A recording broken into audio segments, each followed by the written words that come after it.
some water came out, some steam. I think she was angry because it's a cheat, this car.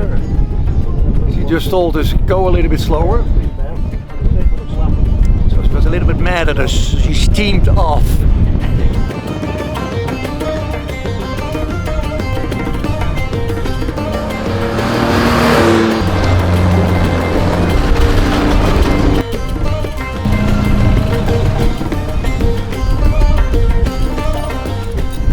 It was a long day, very hot. I mean, very hot.